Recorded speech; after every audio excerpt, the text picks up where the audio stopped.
a message for lawmakers. President Trump tells Republicans to stop wasting their time on immigration legislation. We're at the White House. Support for Andrew Brunson. Religious freedom advocates continue to raise awareness for an American pastor jailed in Turkey.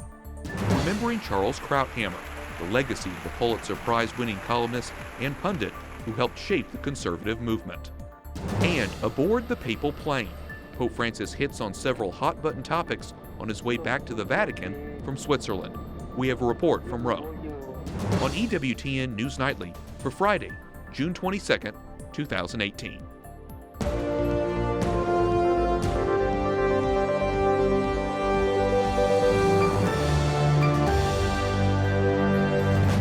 Good evening from Washington, D.C., and thank you for joining us for News from a Catholic Perspective. I'm Wyatt Goolsby, in for Lauren Ashburn.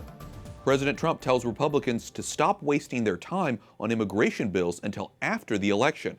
He doesn't think Democrats are serious about reaching a compromise bill. White House correspondent Mark Irons begins our team coverage. Good evening, Mark. Good evening, Wyatt. President Trump wants to shift the focus back to border security. He met again today with angel families, those families whose loved ones were killed by illegal immigrants. The president says it's important to share their stories. These are the stories that Democrats and people that are weak on immigration, they don't want to discuss, they don't want to hear, they don't want to see, they don't want to talk about. None of our kids had a minute to say goodbye. We weren't lucky enough to be separated for 5 days or 10 days. We're separated permanently. President Trump made border security a pillar of his presidential campaign. It's still one of the main points he wants included in immigration reform. Lawmakers are trying to craft a compromise, but it's difficult with all the political posturing right before the midterm elections. President Trump had to back down this week on his border enforcement push that was separating migrant children from their parents, but he still wants immigrants who cross the border illegally to be prosecuted. Wyatt? So, Mark, how does the administration plan to house all of the families and unaccompanied minors who are stopped at the border? Federal agencies are scrambling to find space for migrants. Immigration and Customs Enforcement has issued a notice that it may seek up to 15,000 beds for detained immigrant families. And the Pentagon is trying to figure out how to house up to 20,000 migrant children on military bases. Wyatt? White House correspondent Mark Irons reporting. Thanks, Mark. The president's flip-flop on immigration could make it harder to win over wavering lawmakers, but Republicans plan to spend the weekend hammering out a compromise. This comes after leaders postponed a vote twice this week. Capitol Hill correspondent Jason Calvi has that story. Good evening, Jason. Good evening, Wyatt. Last night, House Republicans went through the massive proposal point by point. And afterwards, moderate and conservative Republicans stood shoulder to shoulder, saying they'll try to reach a compromise. It's an attempt at unity after weeks of infighting. We feel like we've continued these good discussions on, but two new issues came up. We're having a discussion about E-Verify and ag jobs. Two more very important issues that we have yet to discuss so far. E-Verify is an online program employers use to verify the eligibility of workers in the United States. The second point Representative Denham is referring to is providing guest worker status for migrants working on farms. Democrats across the board aren't convinced. They say Republicans are conflicted. To be truthful, I don't think they really know what to do, because I know they don't like the imagery of what this president's policies have presented itself. They don't like that imagery, but at the same time, they're afraid to say anything against the president. Despite the president's pushback, House Majority Leader Kevin McCarthy says Republicans are forging ahead. And Leader McCarthy says it's important the House show it can take action on this issue. And Steve Scalise, who's the majority whip, says his party is not giving up on rallying support. Wyatt? Jason, realistically, is there a chance Republicans can pass a bill before the midterms? Outgoing Congressman Mark Stanford of South Carolina says the president is killing the GOP's momentum. He says the president's advice to postpone a vote will actually lead on-the-fence Republicans to vote against this compromise bill. Capitol Hill correspondent Jason Calvi reporting. Thanks, Jason. Ben Shapiro, editor-in-chief of The Daily Wire and host of The Ben Shapiro Show, joins me now from Los Angeles. Well, the immigration debate has really come to a head this week. Now the president is chiding Republicans. Is this a disaster for Republicans, and can they recover?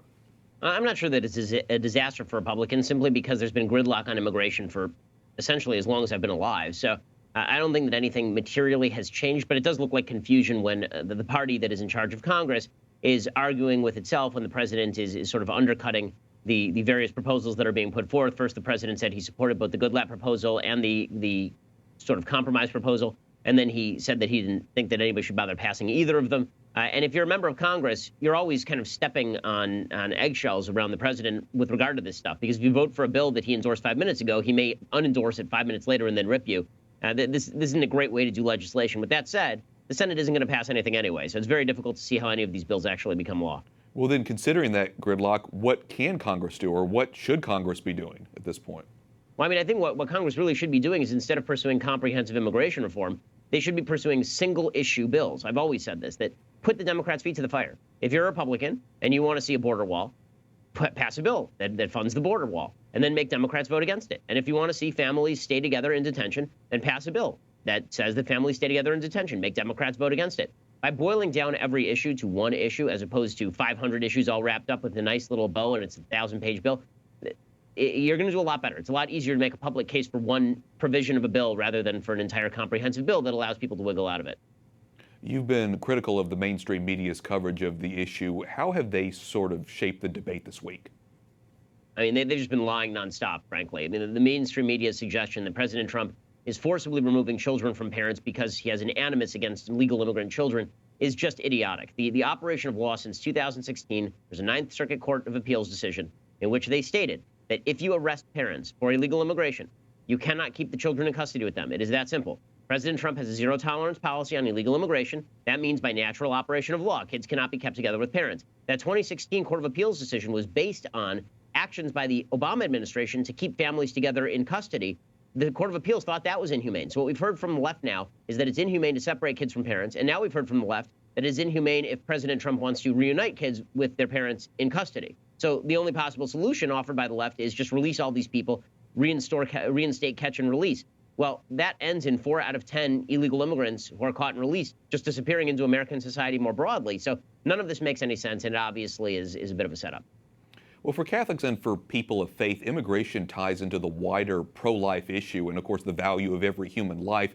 But there are many lawmakers who are passionately supporting the immigrants are also voting pro-abortion in terms of legislation. You're an outspoken pro-life voice. What do you make of that position?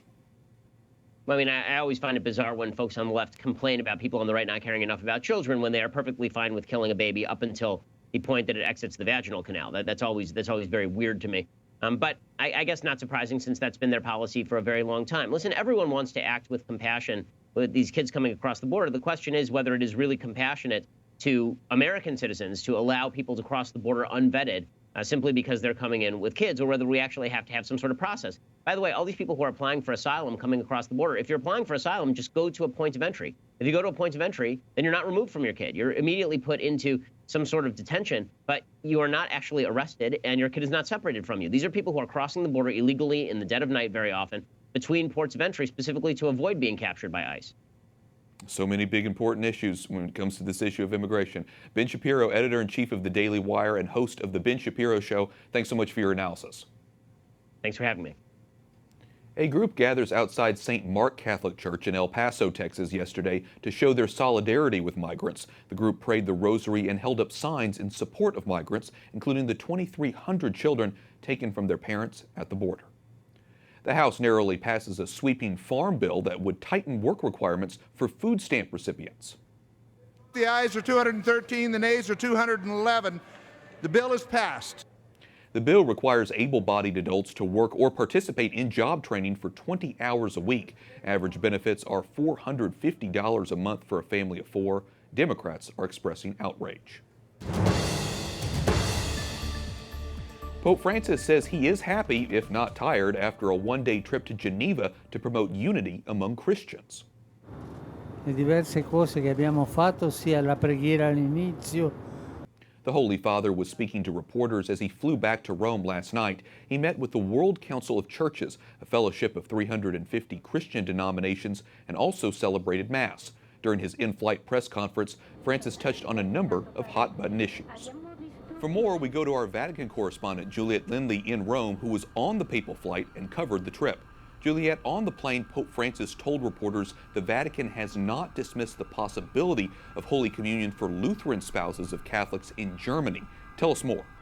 Indeed, Wyatt. The Holy Father said he wanted to clarify that church law does allow individual bishops to decide the issue for their diocese, but that an entire national bishops' conference can't decide the issue.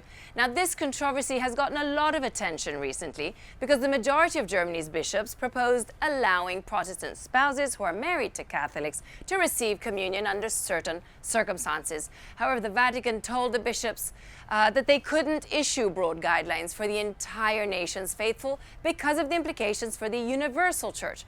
On the plane last night, the Pope said that the Bishops' Conference can provide guidance, so individual bishops can then decide. The Holy Father also weighed in on the immigration debate that's raging here in the United States, I understand. That's right. Pope Francis again backed the Catholic bishops in the U.S. Who are condemning the practice of separating children from their parents after families are caught crossing the border illegally. And he also discussed the wider issue of migration in Latin America, including in his own home country, Argentina. Many people there migrate internally. So they leave the countryside, they move to the big cities, and they end up in shanty towns. So the Pope also encouraged investment in Africa so that poor people there won't be putting their lives at risk in the hands of traffickers in the hopes of reaching Europe. So it's worth noting that the Church is one of the global leaders, Wyatt, in the fight against human trafficking. And Pope Francis also has some advice for countries who are taking in refugees. What is it? Well, Francis speaks frequently, as we know, about refugees, and yesterday on the plane, he said that each country must take in as many as it can. The Pope also said that we're living through a flood of refugees who are fleeing war, hunger, and persecution. But he added that they should be doing this prudently, so taking in as many as a country can integrate, educate, assimilate, and also find jobs for. So many important issues the Pope was talking about. Juliet Lindley, EWTN News Nightly Vatican correspondent. Thanks, Juliet. Thank you, Wyatt. Italy's interior minister says his country cannot become a refugee camp. Il mio compito è difendere I confini di questo splendido paese che non può diventare un campo profughi. Matteo Salvini explained his position after preventing a rescue ship from entering Italian ports. The ship was carrying nearly 225 migrants rescued off the Libyan coast. The standoff is similar to that over another ship which disembarked in Spain earlier this week. Prince William is set to visit Jerusalem next week, making him the first member of the royal family to officially visit the Holy Land. The trip will focus on technology and peace between Israelis and Palestinians. The prince will spend 4 days in Jordan, Israel, and the Palestinian territories. The second in line to the British throne will travel without his wife, Kate. Representatives from North and South Korea meet with the Red Cross to arrange family reunions. It comes after South Korean President Moon Jae-in and North Korean Chairman Kim Jong-un agreed during an April summit to unite families torn apart by the division of the two countries. For tens of thousands of Koreans, these reunions give them a chance to visit loved ones they haven't seen or heard from in years. They're all set to take place in August. Coming up, we'll have Catholic reaction after New Hampshire's governor vetoes a bill banning the death penalty. And an American pastor held captive in Turkey remains a focal point for the White House. Correspondent Mark Irons is back with that story.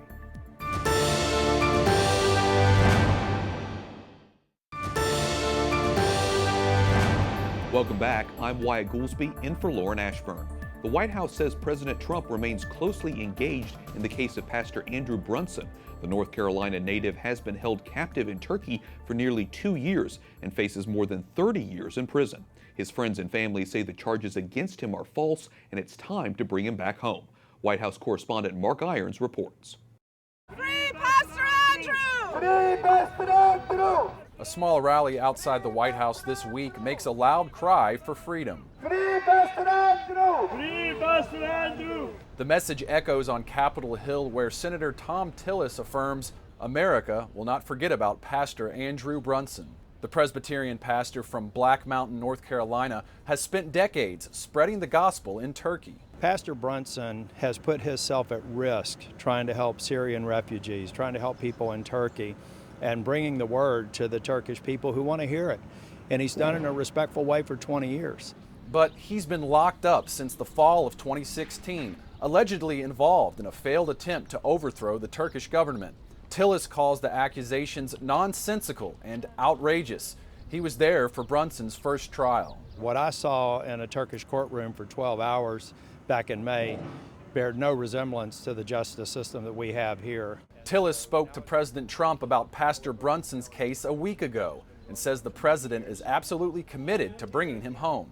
During a speech in May, President Trump said, "We've been working on it for a while. He's been there a long time, and he's a totally innocent man." According to Senator Tillis, Pastor Brunson's greatest fear is that the U.S. will forget about his case. His next court date is 3 weeks away. We came here to call our administration to put more pressures to free Pastor Andrew. Senator Tillis wants the U.S. to block the sale of U.S. fighter jets to Turkey until they release Pastor Brunson, but it's not clear if that pressure will work. Those following the case tell us the Defense Department still wants those sales to go through. In the meantime, Pastor Brunson remains captive. Mark Irons, EWTN News Nightly. A Catholic group working to end the death penalty is expressing its disappointment after the governor of New Hampshire vetoes a move to get rid of it. In a statement, the Catholic Mobilizing Network says CMN affirms all those who have taken a stand thus far to protect the dignity and value of all human life. It is only a matter of time before New Hampshire joins the other 19 abolition states and repeals the death penalty. Up next, we discuss the life and legacy of the late Charles Krauthammer. And Pope Francis honors a soon-to-be cardinal.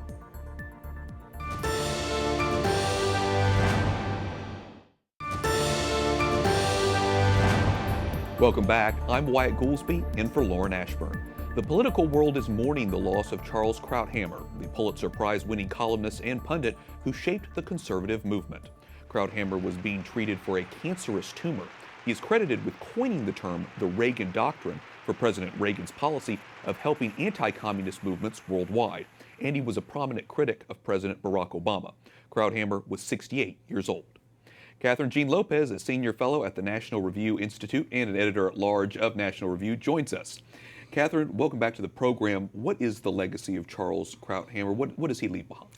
The word I keep thinking of, Wyatt, is grace. The way he just recently issued that statement telling us that he only had weeks to live, and really talked about the life well lived.